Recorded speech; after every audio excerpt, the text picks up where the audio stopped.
physical existence and presence. That right there is the dominant statement. Who are you? Even that, who are you? I am.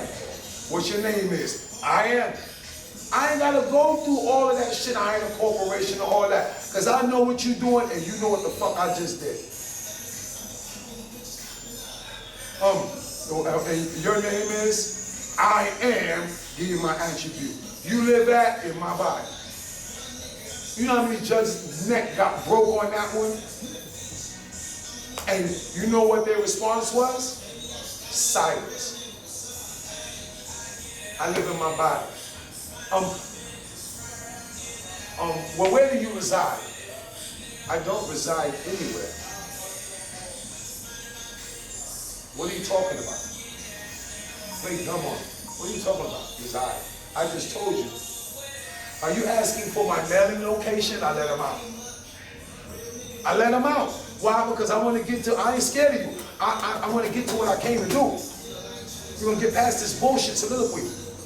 Oh, you want a mailing location? Yes. You can send mail at this location. I will receive it. We just went past that little 3-step you tried to do with the rookies. Are you a named defendant? Is defendant synonymous with debtor? No, that's not me. I'm a creditor, secure party creditor. Here's the evidence. That just stopped everything. No subject matter. You asked, I delivered. Who is it on now? Shut the fuck up, it's on the plaintiff now. You filed the claim. What capacity do you have to sue me?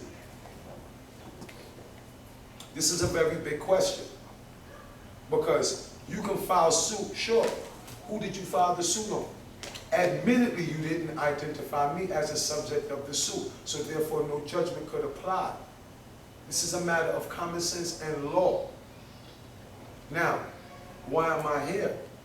To protect my interests. So how do you deal with that? You file a motion to intervene. That does not submit to the jurisdiction of the court. A lot of times I don't want to file a motion. I want to be, listen, you might be filing a motion to intervene. Now we get to the body of it. To restore to the calendar and dismiss. For what? Failure to serve, lack of jurisdiction. See, that just killed any subject matter, just killed any claims.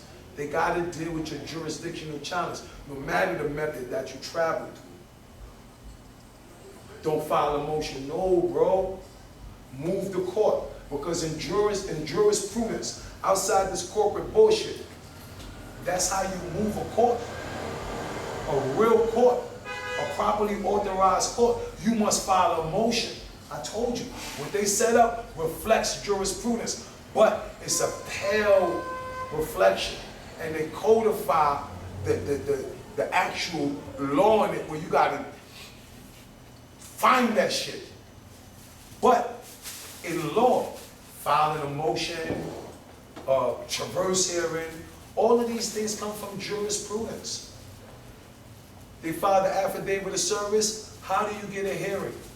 You must file an affidavit in objection to that. Specifically objecting. I, Thomas Marks, served Jonathan Winters at 775 New Lots Avenue on March 9th at 2 o'clock p.m. Your affidavit is supposed to say, I'm Thomas Marks, Jonathan Winters never served me any documents on St. Mark's on this particular day. You are directly rebutting what he said. Guess what you did? You just created a controversy. Now, the court is obligated. They must have an evidentiary hearing. That evidentiary hearing is called a traverse hearing. Traverse meaning on the side. And is specific. The only thing that can be discussed is what is at question. What's at question here? Service. Great. Because once we prove the service is fucked up, the case is dismissed. They might bring it back, but you might want to sue them first and state any action that they may bring, because the first action is filed in fraud. Don't wait for them to come back. You know, it's a fight. Like, believe me, bro, I can talk this shit all day long. That's all I do. I eat it, live it, sleep it. I've been doing this shit since I was a child. And I promise you, we can whoop their ass on either side of the coin. All we have to do is share information and study. It's there, bro. Yeah, man, I see people who don't know nothing about law, but have some common sense, walk into a courtroom and turn it on its head with 2 questions.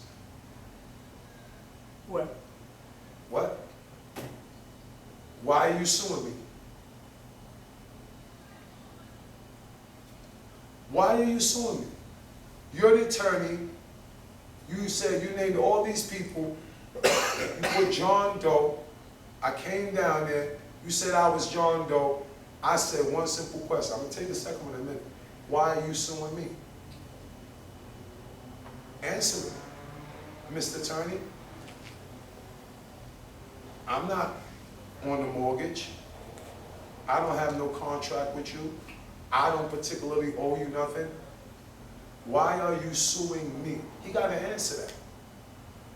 Because if he can't answer that, he just admitted that he has no right of suit. I'm moving for a severance and dismissal automatically. He just admitted he has no right to sue me.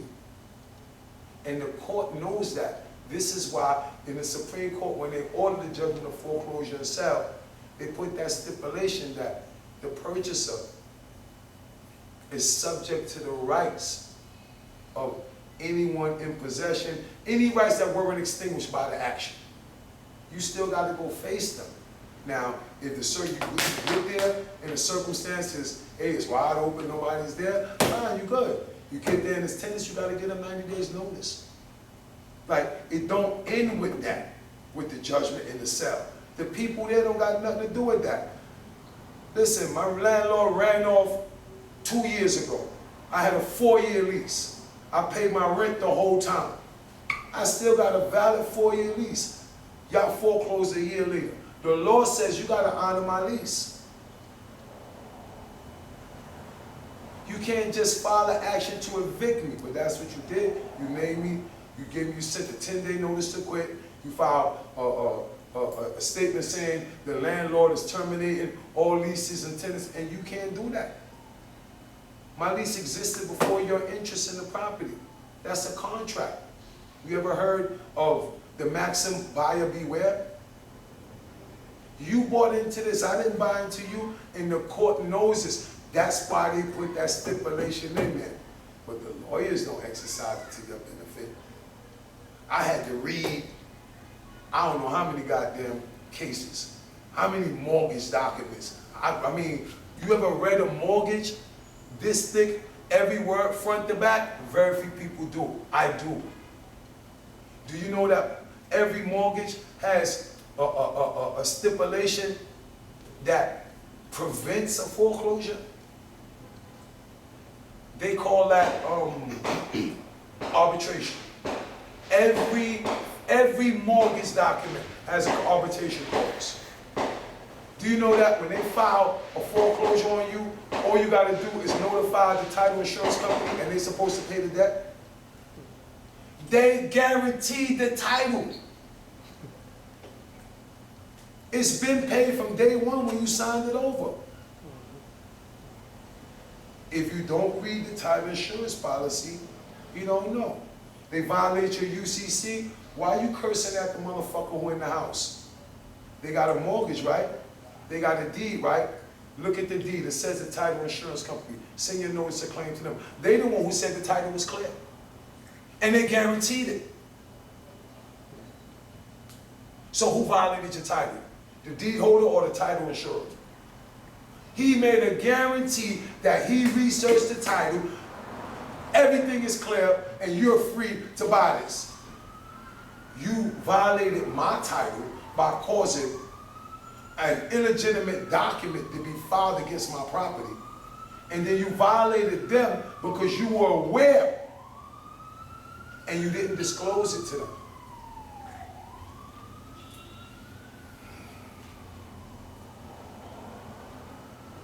I went through this with a system, and I told this chick, I said, look, read your title insurance agents, the title insurance policy, look at my liens.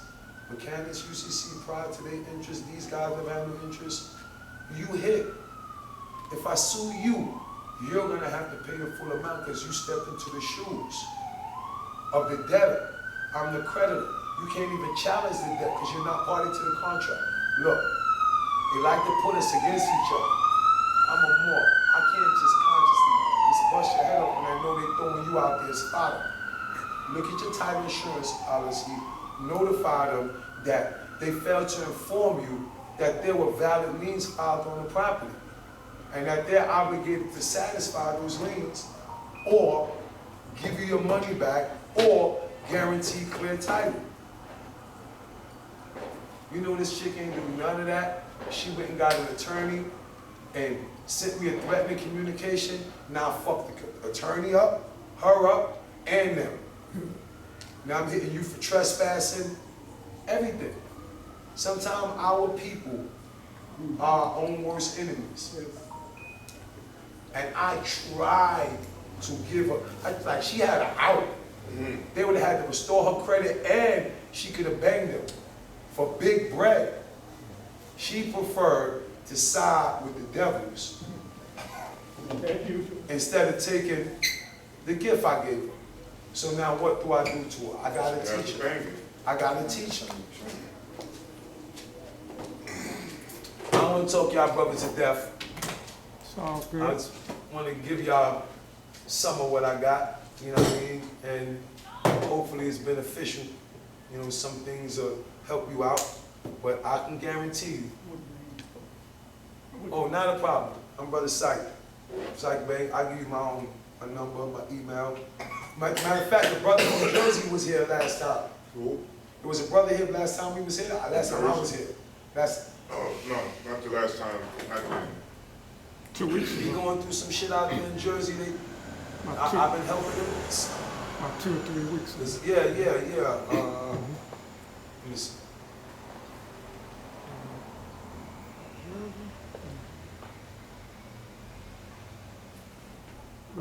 Brother from Patterson. Huh? Brother from Patterson. Yeah. Yeah. Yeah, he's